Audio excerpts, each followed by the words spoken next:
Hey True Believers, Englentine here with a review of X-23 #1. So, cards on the table. I walked into this not wanting to like it. Not wanting to tell you the truth.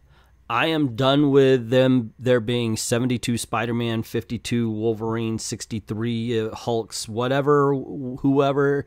The thing is I understand about X-23. X-23 happened in the 90s. That is when we were, hey, here is Wolverine's daughter. Yeah, that's when she was first introduced. So, kind of stands apart from the rest of the crowd. Kind of like Miles Morales, you know. You hate all the Spider-Men, but you kind of give Miles Morales a pass because he came in before the big push. So, when I grabbed onto the first chapter or first issue here of X-23, I was thinking, yeah, well, you know, give it a fair shake. Give it a fair shake because there were issues of All New Wolverine that you kind of enjoyed. And I did like the covers. I liked the cover here as well. And then the story started, and I was like, I'm not going to like this. I can tell already. I could tell. Now, I actually like the use of paneling here.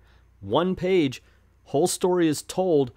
A lot of it through visual. Yeah, there's some there are some thought balloons there to give you to lead you where you need to go, but otherwise it really was done very well. I enjoyed that. I enjoyed the opening, and it gets right to it. They're in a battle and they're falling, and I'm thinking, oh, okay, because I always waited. I always waited for that moment where it just went, it's dumb. It's dumb. It's going to be a bad comic book. I always had that at the back of my mind for a bit until I realized you're reading a pretty good book. You might as well enjoy it. Yeah, I was pleasantly surprised. Seriously, it ended up being a character study. I was really shocked at that. It opens up with an action scene, but a lot of comics do that now anyway. And the action scene sets up the story. So it's not like one of those dumb, we're trying to be like the movies with the action scene at the beginning that doesn't fit the story. Then they do the credit page and then they go on and give you what the book is really about. This has to do with some people trying to steal genetic material and create more clones of Laura, X-23. And she goes to the X-Men. They meet up with the Cuckoos, who are also clones.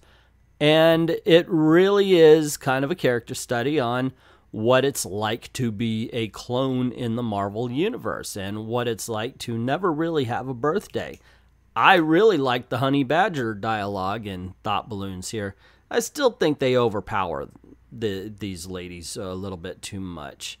But otherwise, I liked it. I liked the dialogue. I liked the interaction between the characters. It was just enjoyable.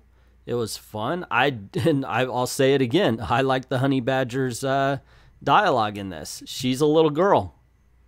She talks like a little girl. Shock and surprise, because I remember even in some of the better comic books, young people tend to talk like small adults rather than the teenagers that they're supposed to be. In this case, she's supposed to be a young teenager, and she acts like it. The way she acts with some of the Cuckoos. I also liked, there's one of the Cuckoos, all of them are kind of acting in unison, but there's this one who keeps saying, well, no, I don't like that. I'm not like you guys, you know.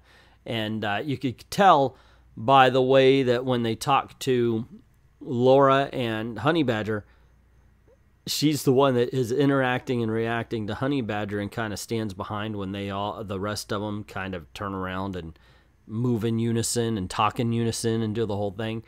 And I appreciated that. It's an interesting little take. And it really does delve into what it would be like to be a clone, or at least it tries to. And for that, I got to admit, I have to give it the props. I have to say it. This was, I was surprised. I was surprised. I thought it was going to be Marvel shit in the bed again and making an action comic that really doesn't pay much attention to the people that the action is happening to. And I think that's a crime. I see it way too often. I also see another thing that this book avoided. This gives you tons of information in a very interesting and an exciting issue, when a lot of modern day Marvel comics, or just comics in general, will not give you any information in the first issue because, hey, that's what the trade's for, right? No, this does not write for the trade. This writes for the plot, for the hardcover. Now, overall, there may be an arcing story that would be better read in the trades, but for now, it seems like they're just trusting you to enjoy what you have on the page. They're just trusting you to enjoy this issue. But that's just my opinion. What is yours? Have you read X-23 #1? What did you think? Did you like it? Did you hate it? Or you just, nah?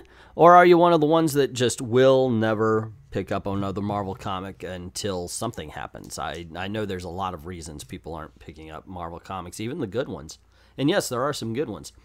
Anyway, let me know what you think in the comments section below. Also, if you like this video, you want to see more, you know the drill. Click like. Sharing gets word out about the channel, and that's always good and important.